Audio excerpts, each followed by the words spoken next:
Hello friends, and welcome to another episode of Level Design Deep Dive. I'm your host, Moses Designer.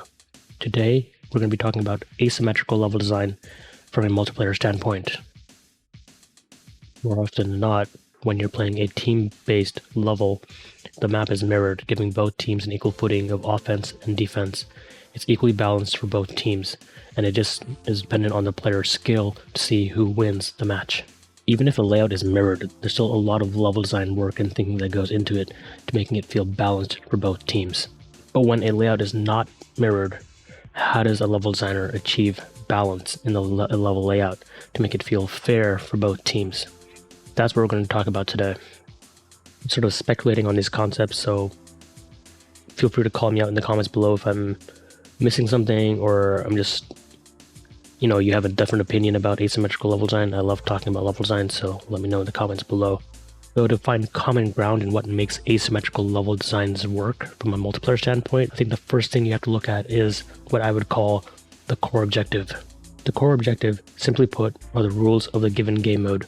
In most cases, it's up to the game designers to create and define the rules of the game mode, and then informing how the rules will be played out in the spaces the level designers will build. A simple example is a game mode of Capture the Flag, a very common game mode found in most first-person shooters. The rules are very straightforward. Defend your flag, steal the enemy flag, and bring it back to your base. To accommodate the given rules of a game mode, both game design and level design will consider the gameplay balance to keep it fair. Like a game of soccer, the playing field is even and symmetrical. Both teams have a fair chance. Just what skill they bring to the field decides who will win. Both sides have the same objective: get the ball to the other goal and try to block the ball from getting to the goal. A simplistic example, but you understand what I'm trying to say with what is the core objective. And in a mirrored layout, like for most CTF maps, like 2 forward or facing worlds, or any CTF map, the symmetry allows for that balance of an equal playing field for all teams and players of the teams to follow the game mode rules or the core objective and using skill to decide who wins the match. But we're talking about asymmetry here, not symmetry. So how does that play into a core objective? A very common core objective that leans very well to asymmetrical level design are attack and defend game modes. Take the idea of a game mode like Payload from Team Fortress 2.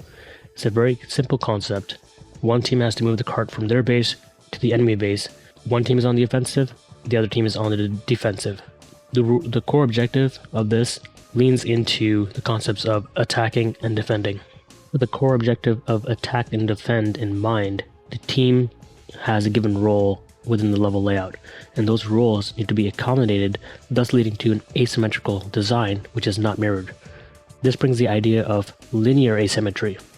The game mode and the layout are intended for PvP encounters, but the layout itself is more of a linear design, such as in Payload. You go from point A to point B, C, and D, moving the cart in a linear fashion, but the spaces between are asymmetrical PvP combat arenas spread out throughout the entire level.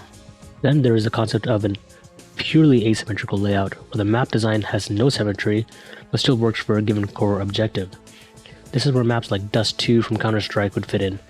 As such, the layout is not mirrored in any way, but the paths of the layout define how the bomb defusal mode plays out.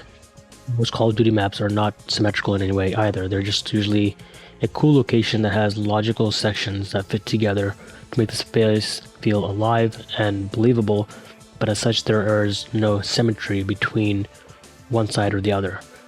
The core objectives of the game modes in Call of Duty, like Team Deathmatch, Capture Points, what's the other one? I can't remember the names of objectives right now, but you know what I'm trying to say. Those objectives define how the layout is played by given players and what loadouts people bring to that asymmetrical layout for the given game modes of a Call of Duty map. Also, then there's one of my favorites, a classic from Unreal Tournament, CTF November, which is an asymmetrical layout built for a symmetrical game mode of Capture the Flag. I could do a whole video just on CTF November, just kind of a mental note. I might do that. Let me know in the comments below if you'd like me to do a full deep dive on that map. But anyways, asymmetry can be defined by the core objective of the game mode, leading to linear asymmetry or purely asymmetrical layouts. Though asymmetry is just not bound to the ideas of level design, it can be applied to game design as well. For example, Left 4 Dead Versus is not symmetrical from the design side, as one team are human players, the other are the special infected.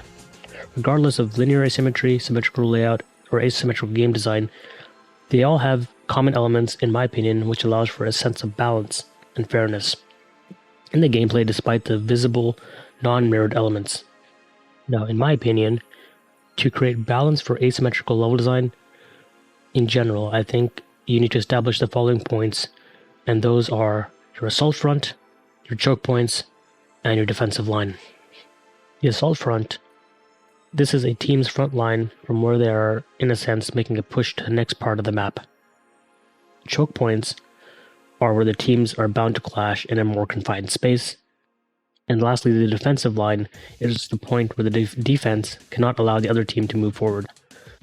This seems very straightforward, but the application of this is what can make or break an asymmetrical style of level design.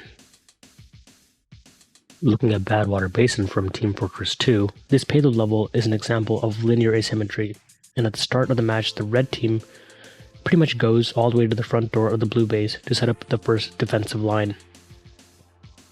The blue team has their assault front from their spawn to get the cart moving. The space in between the elevated hill and the tunnel is the first choke point of the map, and in the image I have that marked as blue is the blue space is the blue team, red is the red team, and that purple area is the choke point. Ideally, the red team will use the elevated space wisely to set up their turrets, have uber heavies, maybe hidden spies to control the defensive line. Again, giving players a role to use in the layout of asymmetry. They need to apply the roles given to make the defensive line work. The blue team has their assault front ready with their own uber heavies, pyros, soldiers, demo men to get the cart moving past the first choke point. As the game progresses, this linear asymmetry layout, the assault front, choke points, and defensive line keeps shifting as the cart gets closer to each checkpoint, and then again finally the final objective. Each space has a unique layout to promote the concept of attacking and defending, giving each player a role or a job to do in the asymmetrical layout to get the core objective complete.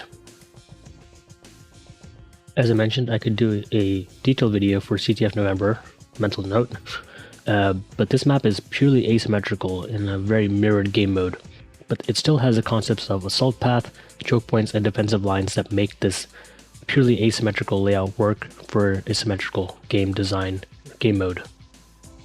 Regardless of the bases being non-mirrored in the layout, both teams make an assault front push towards the submarine, which is in the middle of the map, and this level landmark serves as a first key choke point for both teams. On opposite ends of the submarine, in respective bases, are bunkers which hold the defensive line into the main bases. With each respective base, both teams have their own style of choke points to stop the opposing team from getting further if they got past either bunker. The blue team has a vertical stairwell as their secondary choke point, and the red team has a very narrow L-shaped hallway as their secondary choke point. The flags themselves are set up as defensive choke points, where capturing it requires a full 180-degree turn around back towards the exit of the base. The blue team has their flag on a platform in the middle of a slime pit, making it challenging and easy to fall into level hazard as a red player. The red flag is set at a dead end, so that adds an extra challenge for the blue team to do a 180 spin around and go back out the narrow passageway towards their base. There are a lot more subtle elements that I can talk about in a full map breakdown, but the concepts are still used quite well of having an assault front, choke points, and defensive lines built into the asymmetrical layout for this map.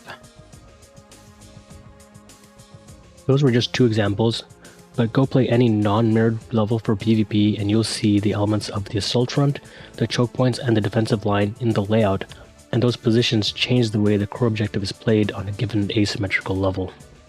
In summary, asymmetrical map layouts add a unique value to a game mode based on the core objective. However, they require a lot more work and time to balance.